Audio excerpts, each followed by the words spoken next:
너희를 시기하리라. 나는 마음이 온유하고 겸손한 나의 멍에를 메고 내게 배우라. 그리하면 너의 마음의 힘을 얻으리라. 내 멍에는 쉽고 내 짐은 가벼우니라 하신 이 마태복음 11장 28절에서 30절 말씀은 아마 목사님들이 아마 수십 번 말씀을 전하셨고 또 수백 번 이 말씀을 인용하신 그런 말씀입니다. 그래서 이 본문 말씀을 많은 사람들, 특히 주일 학생들뿐만 아니라 믿지 않는 이방인들까지도 암송할 만큼 그렇게 잘 아는 그런 구절이 바로 이 본문 말씀입니다. 제 설교 내용은 이 강해식 설교입니다. 주제 설교가 아닙니다. 그러다 보니까 몇십 분 안에 끝낼 수 있는 주제가 아닌데 이 짧은 시간에 이 본문 말씀을 증거한다라고 하는 것이 그리 쉽지 않은 시간인데 어쩔 수 없이 제한된 시간에 말씀을 전해야 되기 때문에 서론적인 말씀들은 빼고 중요한 본론적인 말씀을 한 말씀만 드리고 이 본문 말씀을 마치려고 합니다. 이 마태복음 11장 28절에서 수고하고 무거운 진진자라고 그랬습니다. 그러면 이 수고하고 무거운 짐을 진 자가 누구냐는 것이죠. 목사님들은 이 수고하고 무거운 짐진 자를 어떻게 설교를 하고 또 어떻게 알고 계시는지는 알 수 없습니다만 대부분이 주석이나 주경 신학자들은 이 수고하고 무거운 짐진 자는 비참하리만큼 물적 빈곤 가운데에는 육체적인 고통을 받는 자가 아니라 바로 좁은 의미로는 엄격하고 무거운 그런 종교적인 의무나 규칙 가운데 괴로움을 받고 있는 자라고 그렇게 해석을 하고 넓은 의미로는 율법과 어떤 죄짐의 괴로움과 고통을 받고 있는 자라고 이렇게 해석을 합니다. 그러나 이 같은 해석은 부분적으로 맞을 수 있지만 그러나 성경에서 주님이 말씀을 하시고자 하시는 그 내용과는 상당히 거리가 먼 말씀입니다. 그래서 이 수고하다라고 하는 이 말씀은 우리가 그 사전적인 의미로는 일하느라고 힘쓰고 애쓰는 자를 수고하다라고 이렇게 사전적인 의미를 뜻을 가지고 있는데 이 헬라어로 이 수고하다라고 하는 말씀은 이 코피아오라고 하는 단어입니다. 이 코피아오라고 하는 단어의 뜻이 뭐냐면 중노동으로 지쳐있는 그런 상태를 의미하고 또 이 수고하다라고 하는 시제는 현재 능동 분사입니다. 그래서 이 사전적인 의미나 또 이 원어의 의미를 본다라고 하면은 우리가 보통 이 수고하다라고 하는 단어의 그 의미의 뜻이 바로 육신적으로 먹고 살기 위해서 육체적인 노동으로 수고하고 애쓰는 그런 자로 해석할 수가 있습니다. 그러나 이 수고하다라고 하는 이 단어의 의미의 뜻은 육체적인 노동이 아닙니다. 영적인 노동을 의미하는 것입니다. 영적인 노동이라고 하는 것은 바로 자기 안에 있는 죄를 벗기 위해서 죄와 피 터지게 싸우는 그런 율법적인 행위를 수고라고 말씀하는 것입니다. 그러니까 구원 안에 들어오기 전에 율법 아래서 애쓰고 수고하는 그런 율법의 행위, 곧 거듭나기 전에, 중생 전에 율법의 의로 하나님 앞에 나가려고 하는 율법의 그런 행위를 바로 여기서 수고한다라고 하는 단어입니다. 그래서 시제가 현재 능동 분사인 것입니다. 자, 능동이라고 하는 이 능동태는 바로 그 시작의 초점이 어디입니까? 자신이란 말입니다. 시작의 초점이 자신이란 말이에요. 그래서 현재 능동 분사예요. 그러니까 내 힘으로, 내 의지로 애쓰고 힘써서 의롭게 돼서 하나님께 나가려고 하는 그런 율법의 행위, 이것을 율법 신앙이라고 하지 않습니까?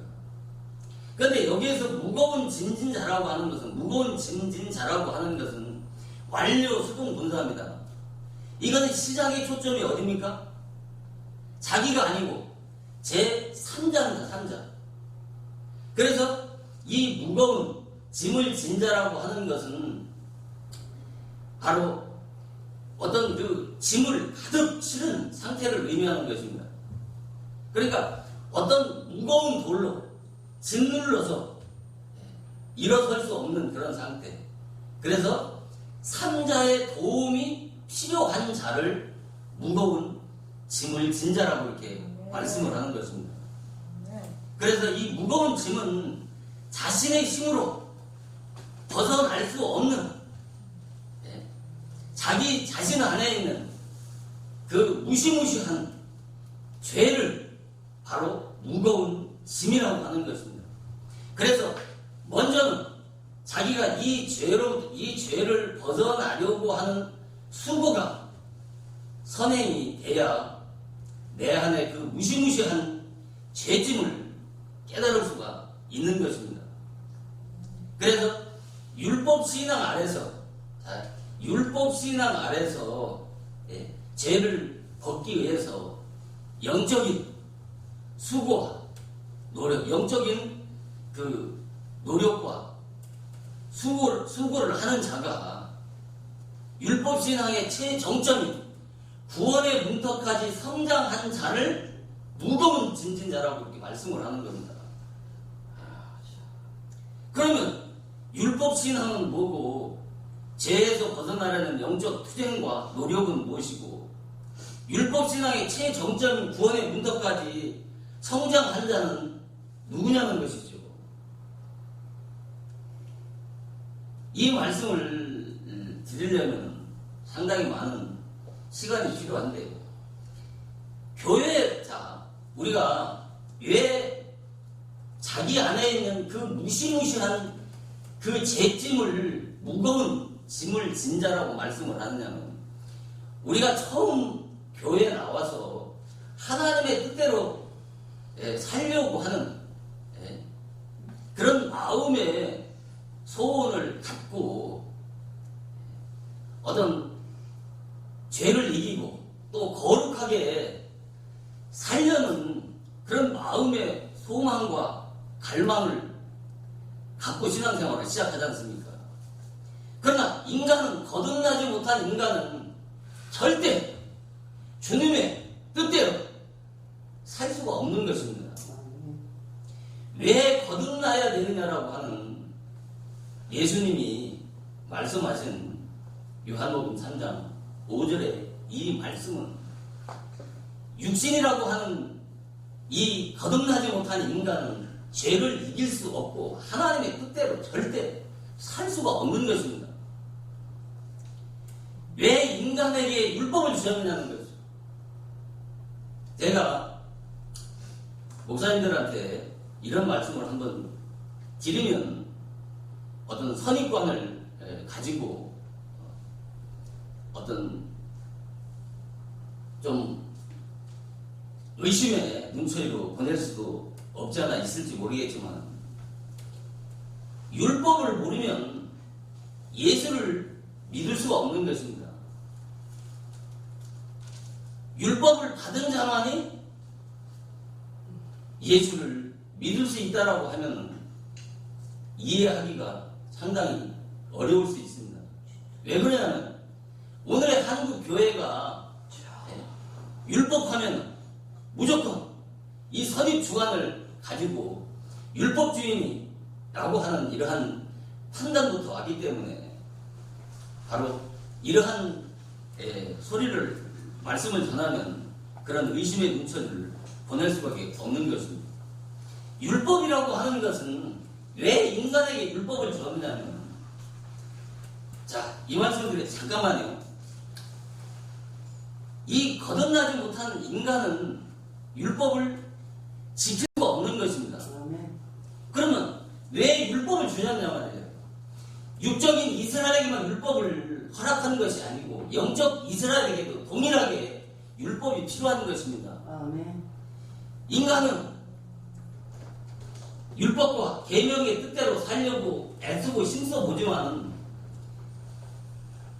거듭나지 못한 인간은 그 율법의 요구대로 살 수 없기 때문에 자기 마음 안에서 그 율법의 요구대로 살아보려고 애쓰고 힘쓰지만 실패와 좌절을 경험하게 되면은 자기 마음 안에서 실패와 좌절과 절망이라고 하는 율법신앙의 정점까지 인간은 다다르게 되는 것입니다. 그래서 인간은 이 좌절과 율법 아래서 좌절과 절망과 이 실패라고 하는 이 체험을 해봐야 바로 인간에게 율법을 주신 그 목적이 성취가 되어지는 것입니다. 그래서 율법은 인간을 살리는 것이 아니고 죽이는 법인 것입니다. 그래서 고린도후서 3장 6절과 7절 말씀에 어떻게 말씀하시냐면 새 언약의 일꾼 되기를 만족하셨으니 의문으로 하지 아니하고 영으로 함이라고 했습니다. 의문은 죽이는 것이고 영은 살리는 것이라고 말씀하시지 않습니까? 그러면 의문이 뭐냐 말이에요. 의문이 바로 율법을 말하는 거예요. 그러니까 새 언약의 일꾼은 율법으로 되는 것이 아니고 여기서 말하는 영이라고 하는 것은 영은 복음을 말하는 것입니다. 복음으로 거듭난 자가 새 언약의 일꾼이고 거듭나지 않은 종이나 거듭나지 않은 양무리들을 율법의 사명자라고 그러고 바로 그 율법의 사명자 밑에서 종로를 하는 자를 성경은 어린 아이라고 이렇게 말씀을 하는 것입니다. 아멘. 그래서 우리가 고린도후서 3장 7절에 보면 돌에 써서 새긴 죽게 하는 의문의 직분도 돌에 써서 새긴 의문의 직분도 영광이 있다고 이렇게 말씀하지 않습니까? 그러니까 돌에 써서 새긴이라는 게 뭡니까? 돌에 써서 새겼다고 하는 것이. 그 돌에 써서 새겼다고 하는 것은 모세가 시내산에서 받은 십계명을 말씀하는 겁니다. 돌에 써서 새긴 죽게 하는 의문. 그러니까 모세의 율법이 죽이는 법이란 말입니다. 죽이는 법이라고 하는 것은 단순하게 육체 생명을 죽이는 게 아니라 거듭나지 못한 그 옛사람, 거듭나지 못한 그 정과의 욕심을 십자가에 못 박아 먼저 죽어야 그 죽은 자를 복음으로 다시 살리는 것이 바로 기독교의 구원의 원리인 것입니다. 이것이 천국 역사의 원리인 것입니다. 제가 이 말씀을 깨닫기까지 평생을 말씀과 씨름하면서 오늘 여기까지 왔습니다. 이 말씀을 깨닫고 나니까 오늘의 한국 교회가 하나님의 말씀을 얼마나 지상적이고 근시안적으로 가르치고 알고 배우고 있는지를 깨달을 때 정말 눈물의 선지자 에리야와 같이 눈물을 흘리지 않을 수가 없더라는 것이죠. 그래서 제가 이 말씀을 이 본문 말씀을 시리즈로 계속해서 말씀을 드리기로 하고 오늘은 여기까지 말씀을 드리는 것으로 하고 말씀을 마치도록 하겠습니다. 감사합니다.